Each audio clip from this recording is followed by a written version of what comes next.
28,201 قوربانی کورتکراوەی بەسەرهاتەکانی عێراق لە 2016دا 28,201 مرۆڤ 28,201 خوێن و فرمێسک و شیوەن دیارترین بەرهەمە کە ئەو وڵاتەی پێ بناسرێتەوە. لە کۆتایی هەموو ساڵێکدا وڵاتان و گەلەکانیان بەدەما هەنگێڕانەوە باز لە دیارترین ڕوودا و بەسەرهاتەکانیان دەکەن. لە عێراقیشدا لایەنە فەرمیەکان کۆی ژمارەی قوربانیان دەخەنەبوو. بەڵام لە پشتداریەکی ئەو ژمارانەوە شیوەن و نەهامەتی کەسێک و خێزانێک هەیە کەنەوەی ئێستا دەیکاتە میراتی بۆنەوەکانی داهاتوو. بەپێی کۆیە و راپۆرتانەی مانگانە نێردەی تایبەتی نەتەوە یەکگرتوەکان بۆ قوربانیانی تونند و تیژیەکانی عێراق بڵاوی دەکردەوە لە ساڵی 2016دا 19,266 مەدەنی و 8,935 ئەندامی هێزە چەکدارەکان کوژرا و بریندار بوون بە جۆرێک کە 12,424 کەس کوژراون و 15,777 کەسی تریش بریندار بوون. 6,878 کەس لە کوژراوەکان مەدەنین و 5,546 کەسیشیان لە هێزە سەربازیەکانن. هاوکات 12,388 کەس لە بریندارەکان مەدەنین و 3,389 سەر بە هێزە سەربازیەکانن.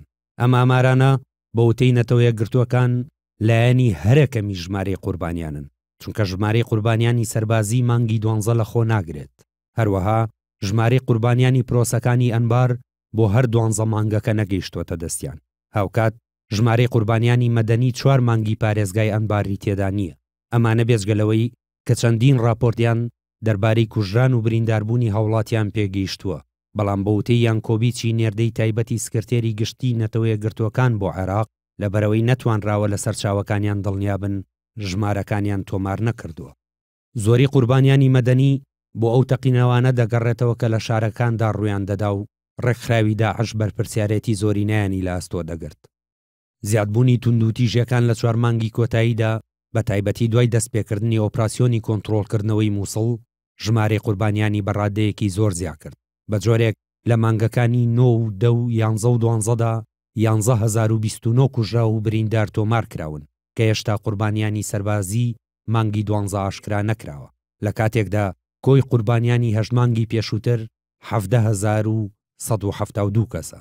ئاماری قوربانیانی سەربازی لە مانگەکانی 9 و 10 و 11دا 4,036 کەسە کە ئەگەر هی مانگی 12 ئاشکرا بکرێت ئەوە بەدڵنیاییەوە لەو 4,099 کەسە زیاتر دەبێت کە لە مانگەکانی دیکەدا بوون. هەتا مانگی 9 بەغدای پایتەخت لە ئاماری مانگانی قوربانیاندا لە زنجیرەی یەکەمدا بوو. لەوێ بەدواوە و لەگەڵ دەستپێکردنی ئۆپراسیۆنی مووسڵدا پارێزگای نینەوە بۆ خاوەن زۆرترین قوربانی. جەنگ و تونند و تیژی وایان لەم وڵاتە کردووە کە ڕیزبەندی شارەکانی بە ژمارەی مەرگ و برین بکرێت.